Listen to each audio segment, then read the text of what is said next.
चुनाव आएंगे, लेकिन केजरीवाल साहब को जरा सा भी फर्क नहीं पड़ रहा है। वो अम्बेडकरवाद के मुद्दे पे चुप रहे, बिल्किस बानो के मुद्दे पे जब सवाल पूछ रहे सिसोदिया से वो चुप हैं। तो क्या दिक्कत है उनको कि दलित और मुस्लिम जो वोट है उसकी चिंता कतई नहीं है उनको। देखिए, आपने जो सवाल पूछा उसमें एक एडिशन अगर और कर देते तो उसमें काफी आपका अच्छा सवाल होता कि दिल्ली के अंदर सीए एनआरसी पे उनका रुख क्या था। आप ये देखिए कि दिल्ली के अंदर दंगे हुए परंतु किसी भी मुस्लिम को न्याय नहीं दिला पाए, और वो खुलकर इस बात के सामने आए कि मैं जो अपने एजेंडे पर, अपने मुद्दे पर कायम हूँ। और अभी जो 22 प्रतिज्ञाओं का जो मामला था, उस 22 प्रतिज्ञाओं के मामले पर भी वो बिल्कुल खुलकर आए हैं कि भाई मुझे फर्क नहीं पड़ता, मंत्री रहे ना रहे, आप नहीं तो कोई और सही, और नहीं तो कोई और सही।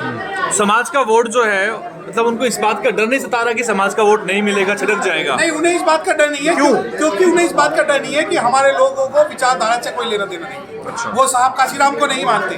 साहब काशीराम ने जब कहा था कि जाकर लिख दो इन दीवारों पर कि हम इस देश के हुक्मरान हैं, तो उन्हें नहीं फर्क पड़ता इस बात से, क्योंकि उन्हें फ्री और बिजली पानी चाहिए।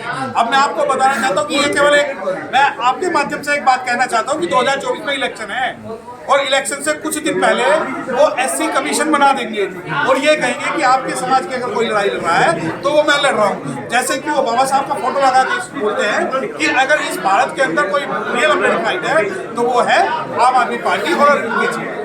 मंत्री राजेंद्र पाल गौतम कुछ मुद्दों पे काम नहीं कर पाए, अनुसूचित जाति आयोग है, बहुत सारे ऐसे इश्यूज है, इस पे वो काम नहीं कर पाए। नए मंत्री से क्या उम्मीद लग रही है आपको? देखिए, जब राजेंद्र पाल गौतम मंत्री नहीं कर पाए, उससे पहले जो है संदीप नहीं कर पाए, उससे पहले राखी बिरलान नहीं कर पाई, तो इनसे हम आगे भविष्य में क्या उम्मीद रखते हैं? देखिए, जो पार्टी की पॉलिसी है, पार्टी का जो एजेंडा है एंटी शेड्यूल कास्ट है, पार्टी का जो एजेंडा है एंटी शेड्यूल कास्ट पीपल है, और पार्टी के जो खुलकर ये एजेंडे पे बात करते हैं कि हम बाबा साहब की फोटो तो लगाएंगे पर उनके सिद्धांतों को नहीं। इस मुद्दे पे सर, जिस पार्टी से आप जुड़े हुए हैं, आप तो हैं मुखर, आपकी पार्टी भी शांत रहती है, दिल्ली में है बाकायदा वो। देखिए, अगर आप बहुजन समाज पार्टी की बात कर रहे हैं खुलकर, हाँ। तो जरूरी नहीं है कि बहुजन समाज पार्टी का हर कार्यकर्ता इस मामले में साथ दे। प्रदेश अध्यक्ष तो है ना ये मौजूद, तो यहाँ पर बहुत सारे लीडर्स हैं, प्रभारी हैं।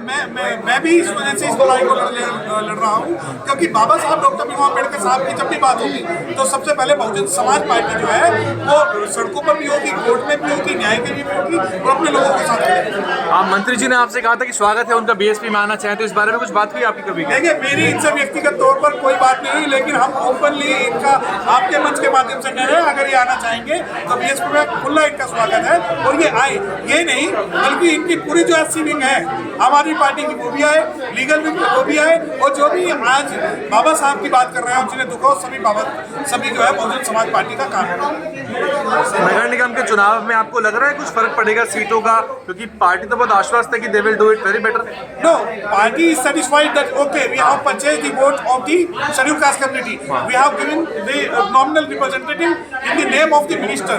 But our people are educated now and they remember each and everything. They will remember in the councillor election that what they did with the Rajendra Pal Gautam, what they did with the Sandeep, and what they did with the other person. I can assure you one thing, that still this party is totally against of the scheduled caste people.